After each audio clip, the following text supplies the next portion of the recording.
and welcome back to the Coach's Hour, the podcast dedicated to help you become the best coach possible. You're here with myself, him, and my co-host, Jawade, as usual. But before we get into it, please do us a favor. If you've ever taken anything useful from this podcast, learned even just one thing, or even you just think that both of us are top G's, please go and leave us a 5-star review. We're out here telling our darkest secrets, our darkest stories to benefit you. So do a little, something for us. Like it, rate it, tell a friend, and we'll love you long time. So on today's episode, we're going to be diving into client adherence, but a specific type of client, the one who says they're eating 1,000 or 1,200 calories, but aren't losing weight or making progress. I know I've had many of these in the past, and I'm sure all of you will probably have at least one of these. So in this podcast episode, we're going to be giving you our insights as to how we help these unhelpables and the ones that defy metabolic adaptation. So I think you said that you've got a client case study kind of thing, right? Yeah. But before we go into the case study, because you said something key there, you was like people that say they're on 1,200 calories or 1,000 calories. And in my experience, or what's your experience with adherence? So someone comes in saying they've got 1,200 calories or they're on 1,200 calories, not losing weight.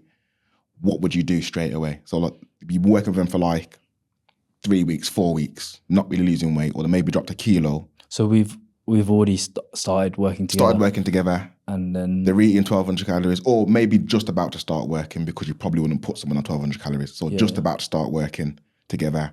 They've on 1,200 calories. They've not lost weight in a good few months. What would you do, and where would you start with them?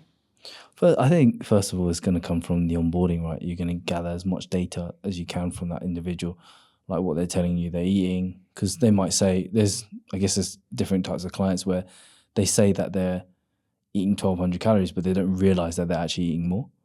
And then there's those people who will say that they're eating 1,200 calories and then give you the food diary, and it's like, this is 800.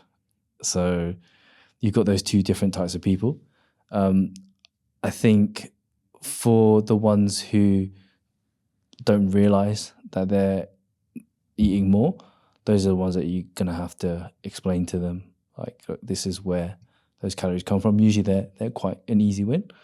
The ones who are telling you that they eating 800 calories, they're the ones that you just got to take with a grain of salt, and you've got to lead them and be like, look, I want you to eat this. Yeah, I think in my experience, it's always a lack of adherence or a non-adherence. I think I might have said it before on a pod, I'm not sure, but there's only one case in my whole career that hasn't been adherence, and it's literally been hormonal.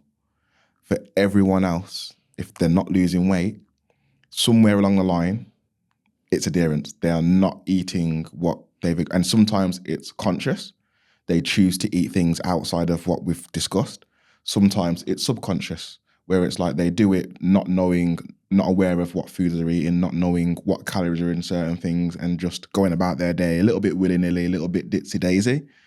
And it comes back to adherence. And I think you said, even when someone's eating 800 calories, if they aren't losing weight on 800 calories, then there's got to be something hormonally or metabolically wrong. And again, in my experience, that's rare. I'm not saying that doesn't happen for loads of people, but until we are able to get a baseline of adherence, I always go with you're lying. I don't actually call them liars, not to begin with anyway, but at somewhere you're lying, whether you're consciously lying or subconsciously lying. And I think that's kind of where I would start and stand with most clients, all clients really. Do you think sometimes it's a bit of, because we still get those really kind of beginner clients where they're super green and they're just completely unaware of how many. So I had a client who he was eating a lot of salad, right? In America they can buy these salads, and basically it was like a Caesar salad, but that Caesar salad had this dressing. And I was looking, I was like, okay, so you eat the Caesar salad? I was like, okay, tell me the brand. Literally on the call, I was searching, I was like, is this it? He was like, yes. I was like, okay, cool, yeah. With that salad bag, it's we have the UK salad bags, right? But there in America, they give you some sauces. Caesars, yeah. that was 1,200 calories. Yeah. I was like, yeah, you have 2 bags of these a day. You're eating 2,400 calories from salad, which is like, for him, it was like, whoa. And once I said, look, just don't have the sauce, just eat the veg. No. Yeah, straight away, like that was like a really easy win for us, like from the beginning of the onboarding process. Yeah. Yeah, and I think, so when we're talking about adherence then, like you've mentioned food diaries, that's the main modality I use as well. And I think the first thing that you need to think about when looking at adherence is getting a baseline. And the food diary will give you a baseline. And for me, I always try to make sure that my clients are honest, because like, you know how it is, someone starts with you and they want to give you the best impression. So they'll be like, you'll say, send me a food diary. And they'll send you their perfect week, not the week they're going to have the next week when you take her off the ball kind of thing. So the one thing I'll do is I'll try and get a food diary, an accurate food diary, but I'll be sure to say based on what you're currently eating, i.e., you don't really need to change anything for me. I just want to see where you are right now. And sometimes people still aren't accurate, but when they are, we have a baseline. And if someone is green and you've got a baseline, then that's when, before you even get to macros or meal plans or whatever else, you literally just quick wins, because someone's eating habits normally would allow for some quick wins. Like even me at myself, I'm not dieting or prepping at the moment. I can think in my head straight away, there's like, have you ever had the cream egg yogurts? Do you know, I'm not a big fan of cream eggs. Neither am I. So this is what I mean. Okay. Go on, if you've got a Morrison's near you, well, my Morrison's near me, £1. Okay. I don't like cream eggs, the cream egg yogurts. Don't tell my coach. The cream egg yogurts. What's the brand? Is it Cadbury's? It's Cadbury's. Cadbury's. Yeah. Oh, it's not. Oh, this is not like Greek yogurt or nothing. It's just no. This is just. Oh, it's just like kids yogurt. Okay. I don't know why my mind went straight away like, shit, what protein yogurt is there? That's cream egg. Because PT is supposed to be protein, isn't it? No, this is just. But straight away though, that's a quick win. Mayonnaise on my eggs in the morning, that's a quick win. Butter, that's a quick win. So like, speaking about Gen Pop and people that don't really have an awareness of what they're eating, once you've got that baseline, you can kind of, I call it minimum effective dose. The minimal thing without changing the diet at all is just taking a salad, taking the Caesar, leave the salad, take the Caesar out of the salad, and that's a big win.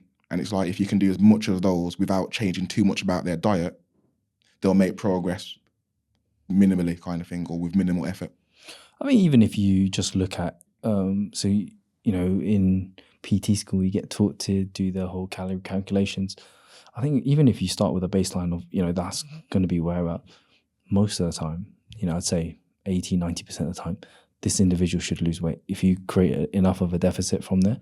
Do you actually use the calculations? I do some sort of calculation. I wouldn't say I do go like, Harris Benedict formula or something like that. I'm kind of like, okay, like roughly 10 or 12 calories per pound. Same, like, yeah, exactly the same. It's there and thereabouts. Because I think like the calculator, and again, when you're in PT school, like it's like, I'm going to do their activity levels and do this mad formula that takes me 10 minutes to figure out. And then you set it and it doesn't mean anything anyway, because you set it based on where they're at currently. So for me, I just do 10, 12 calories a pound, see where they are against that. If they're gaining weight, we're not in a deficit. If they're maintaining, we're in maintenance. And if they're losing weight, cool, I won't do anything at all. But a lot of times it comes back to like, everything is just a guesstimate anyway. Like it's an educated guess, but it's a guess. And the food diary or the baseline's the real thing where you can actually be like, okay, then cool, I've got a food diary and I've got your body weight. Forget the whatever calculation it is. Once I've got those two things, I know exactly where you are in terms of maintenance, surplus or deficit, and I can move forward from there.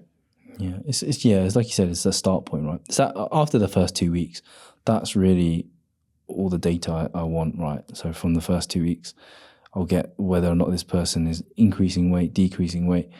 You just kind of know exactly where they're at. If they're maintaining, then you kind of know, okay, I'm going to have to nudge this person a little bit more forward. Whether or not, they're adherent or not, it doesn't really even matter too much within that beginning. It's like, okay, I'm going to nudge. It's more so when you keep nudging them and you don't really see much return in the change, then yeah, conversations need to be had. Have you ever had a client where like you've got them on, let's say 14, 1500, whatever it is, a little bit higher, but they're not losing weight, so they take it upon themselves to put themselves lower, and they may not tell you straight away, but eventually it comes out that they're eating less, still not losing weight. Have you ever had that happen to you or anything like that? I think a lot of people do tend to do that, where they try to pull their calories down a little bit more. Because they've eaten more somewhere else, or? Maybe, but then I think also people always try to be a little bit more aggressive. Like they try to chase that fat loss, right? Especially those people who are like, they're going for a shoot or something. They're like, okay, I'm going to be a bit more aggressive. So then they're, they lose a little bit faster than whatever. But, I think it's not a huge problem. I think where the issue occurs is like maybe if they pull the calories a bit too aggressively, and then it causes them to kind of overeat. Then they it's almost counterintuitive in terms of what they're doing, right? See, I think it's not a problem, but I think it is as well. And the only thing that's a problem is like not telling me, because in my head, like let's say it's 1,800 calories, or let's say 1,600 to keep it on topic, 600 calories. I believe you're eating 16, but you're actually eating 12.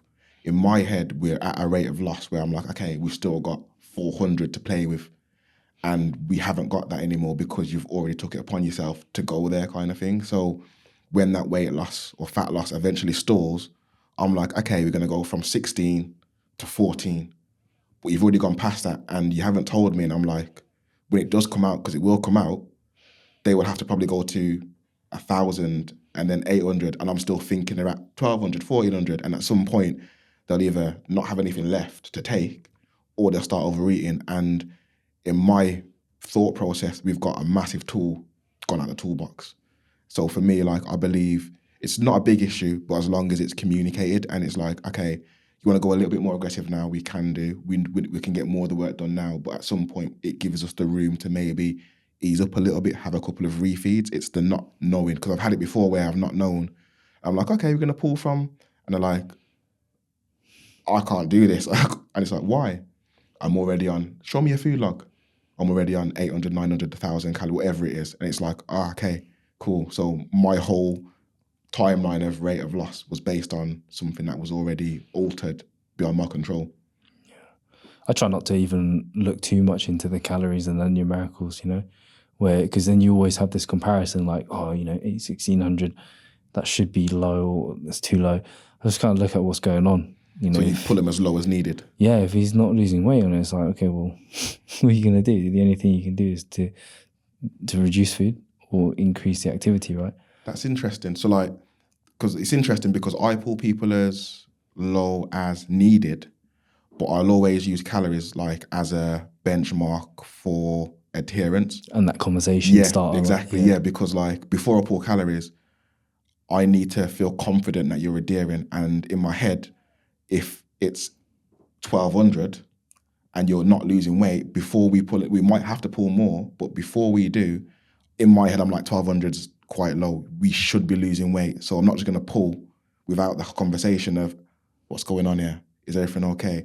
Are we fully on point? Are we moving towards it? And again, 9 times out of 10, there's this wiggle room. Oh no, I had whatever it was on Saturday. Okay, cool. So we don't change anything this week. Just make sure you're on 1,200 every single day, kind of thing.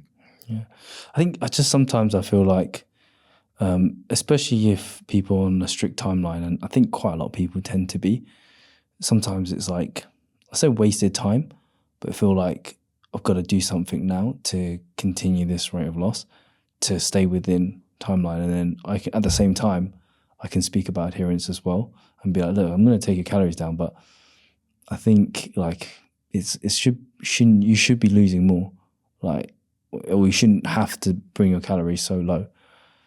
And then, we can start to talk about, okay, what foods that you're eating, but all whilst, I've made that change already, just so that, I'm giving myself enough time, because you could get into that same position. I've had this where, we talk about adherence, and then you're going through it through maybe sometimes 3 to 4 weeks. And it's like, shit, we've just lost a month. And that was just about trying to figure out that you were not adhering to the diet, So you're talking about specific like photo shoot prep? or photo shoot prep, or sometimes, people go on holidays, or, they've set aside 6 months and say, oh, I'm only going to work with you for that length of time. With Gen Pop, that tends to be the case. Sometimes they go for weddings and things like that. And it's like, yeah, we're on the tight time crunch. And even when I was working at UP, it was like people in there for like 12 weeks, like, okay, well, 16, whatever. And they're like, I think it's kind of come from that, like, in an ideal world, yeah, I'd love to be able to take a bit longer. But I think from my experience, I'm just like, most of the time, I'm like, okay, I'm going to be a little bit more aggressive and assertive and proactive here. And the other stuff, I'm not going to ignore it. But I need, like, this person's probably eating more anyway. Do you know what I mean? So he's saying, like, okay, 1,200, but, he's probably having a little bit more than that anyway. So see, yeah, that's really interesting. I'm trying to think, like, outside of photo shoots, or speaking about Gen Pop, like, even if someone had a holiday, for me, it's more about management of expectations. So, like, if someone is got this goal, they're on whatever calories it is, but I don't believe they're adherent, I won't pull it until I believe they're adherent, and I will just speak about more so management of expectations. And I think a lot of coaches, not yourself because you've got experience, but a lot of coaches don't have that conversation, and they'll just pull without knowing, because you've got a reason why you pull. But a lot of coaches, especially newer in the industry, which is nothing against, they just don't have the experience yet, but they'll just pull from calories without knowing what's actually going on. And I think part of what needs to happen in a lot of cases is a difficult conversation. And normally people don't speak about adherence, or don't call their clients out. If you want to call it that, have a conversation, we'll call it. People don't have conversations because it's not natural to sit down and tell someone they're lying without telling them they're lying, kind of thing. And I think for me, if someone's got a timeline, General Pop, if it's a photo shoot, we're on different parameters. We do what we need to do. If it's a holiday or whatever else, I will always remind them, like, if you've got this goal, we need to make sure you're on point 20, like 100%. Otherwise, we won't hit this goal. And I'm only going to move at your pace. If I don't know you're on whatever calorie it is, I'm not going to feel comfortable dropping it until I know. And if that means we miss our goal, that so be it.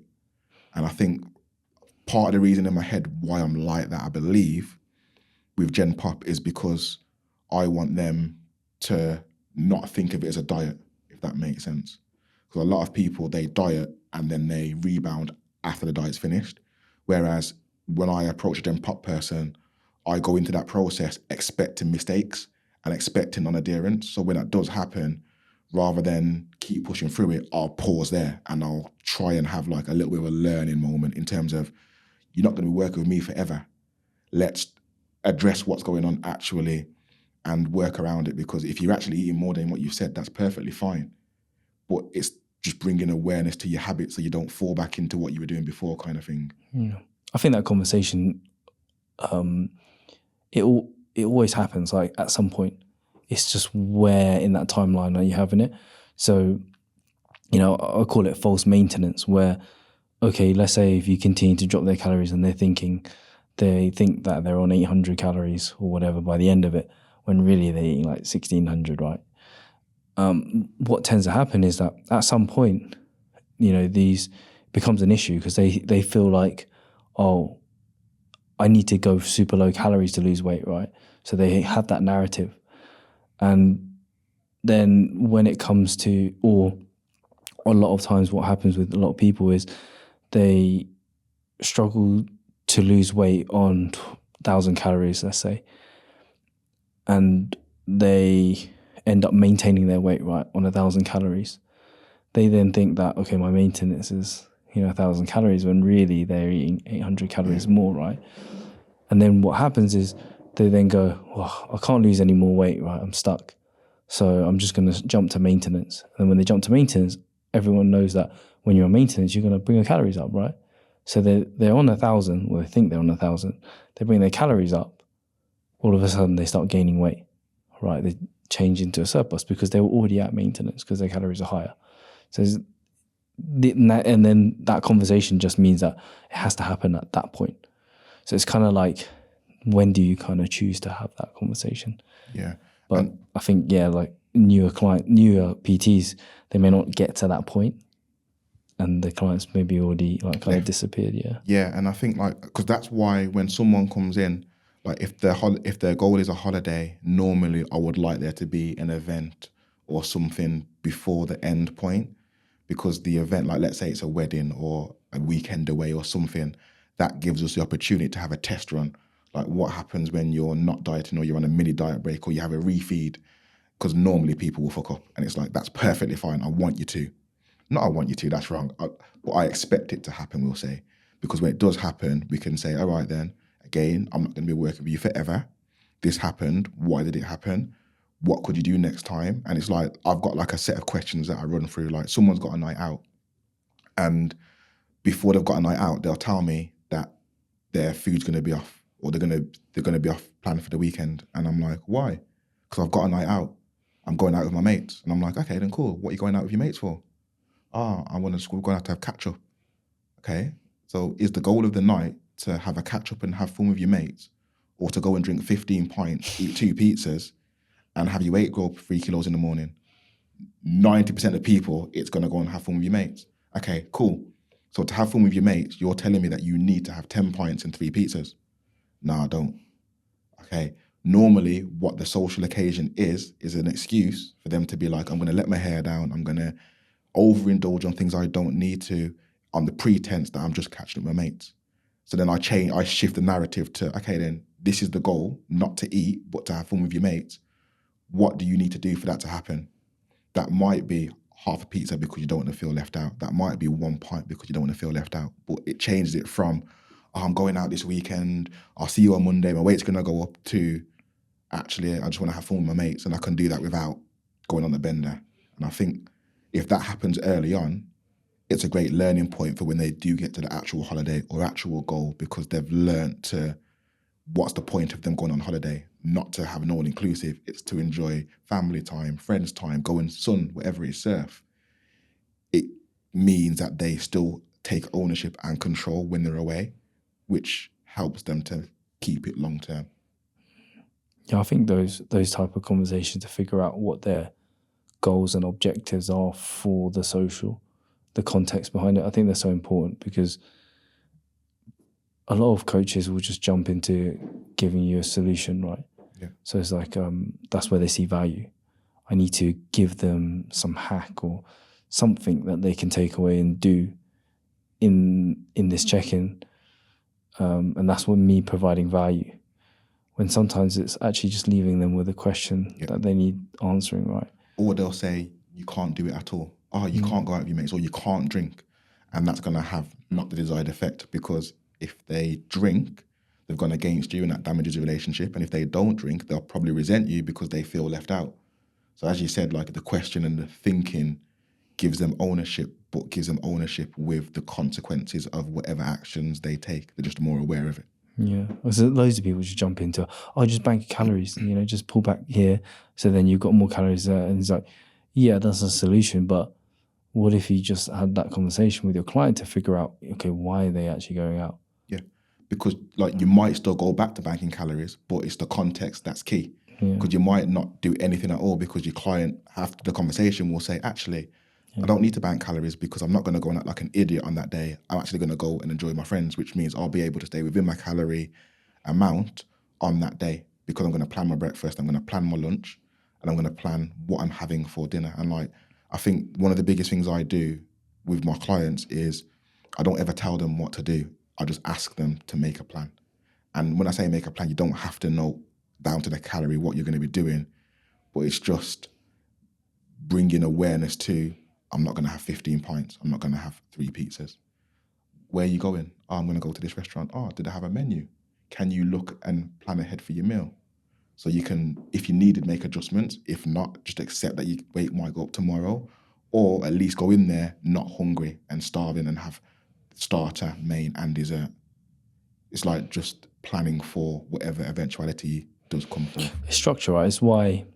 It's exactly why, somebody works so well Monday to Friday and they go off the rails on Saturday, Sundays, because of the structure difference, right? Monday to Friday, they have this structure of, I need to wake up this time, I need to go to sleep at this time because of work. usually work means that maybe you eat some breakfast when you're at work, you have lunch at a certain time, you get home, there's some, consistency on day. The weekend, well, Friday night, I'm sleeping super late. I'm going to wake up really late as well on the Saturday. And I'm going to go out with my mates. All that structure is all gone. And then they're going out to eat different things and there's no plan, right, of action. And that's where the adherence and all that shit goes out the window. It's because they lose that structure. And when you go out and actually plan the day, like you said, that's where you start to regain a little bit of control and structure to your day. It makes it so much easier to then follow the plan, right? Yeah, 100%. And I think, because like a lot of people will believe that you need to be dieting all the time and you don't. But like for me, for example, I've been living how I live enough to know when I'm going out, just to have a look at the menu. Doesn't mean I don't enjoy myself any less. It just means if I'm going to have a dessert because I've got a sweet tooth, I probably won't have a starter. Or the place doesn't do desserts, cool. I can either have a starter at the place or I can just have my main and have a dessert when I get home. You can still have fun within parameters. And I don't track my food. My weight's stable since my photo shoot. And it's just because I have that conversation with myself. What's the point of me going out? Is it to go and eat food? Sometimes it is. And if that's the case, I'll go and eat food. But at least I'm aware of the outcome of my action rather than going out and then being pissed off the next day when I wake up 3 kilos heavier. Like, what happened? Of course you're going to gain weight if you drink 15 pints. And I think the art of coaching, it's very much, and I'm learning it's more interpersonal relationships. It's not about the science. It is, but it's not, because you can know how to get someone's BMR, what the calculations are. You can know the intricacies of nutrition and science and whatever else. But if you can't talk to your client in a way they understand and get them to adhere, it goes out the window. You may as well know nothing because your message is not getting delivered. And I think this is where, like, when you have more experience, you develop yourself as a coach, because a lot of coaches are scared to have difficult conversations, or they can't. And they don't know how to speak to their client in a way that will get their client to adhere. So they don't have the conversation at all. All they'll do is on the Loom check-in, just, we're going to drop calories this week, not understanding why or how their client's feeling. And I think you don't have to do calls, but a big part of the reason why I do calls is because I like context. Before I do any decision, I like context. And I have done Loom in the past, and I still do sometimes.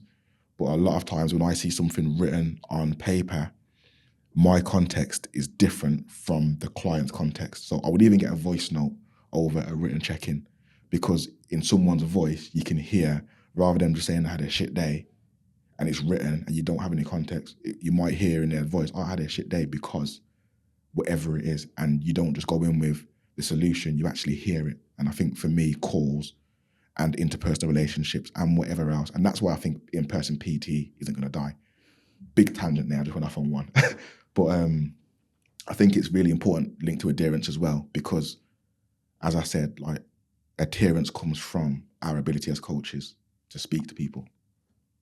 I think online coaching has helped me so much though. Like, if I was to go back into PT, I think just from a communication standpoint, it'll be so much better. Because when you're in person, you can kind of just rely on How was your day? Yeah, your tone, your facial expression, things like that. And sometimes people, get a vibe from you, right? Versus when you're online, all of that kind of disappears. And you have to learn, okay, how am I going to coach this individual? How am I going to get this person to kind of trust me and build that rapport without all the other things that, I used to lean on? That was a big, learning curve for me as well. So this is a little bit of a tangent then, because I've got a question. So, like, do you feel like, how do I word this? Do you feel like you could have gone online with minimal experience on the gym floor? Because you just said, like, online's taught you a lot, and if you were to go back, so do you believe you could have gone online first and then maybe gone to the gym floor later? I think it would be difficult. They are slightly different skills, but I definitely feel like the in-person has helped me as well, to be really sure of, how I'm changing calories and, the reactions that people kind of have. but then you kind of online, you're just learning to kind of adapt that knowledge and coax it out of people in maybe a slightly different way from. So how do you deliver feedback? Checking feedback, I usually just do Loom videos. Sometimes if I try to avoid voice notes as much as I can. Out of interest. I like being able to flick back through things. So let's say a month down the line, I might need to refer back to a conversation or something like that, right? Voice note, I can't do that. I can't do that quickly.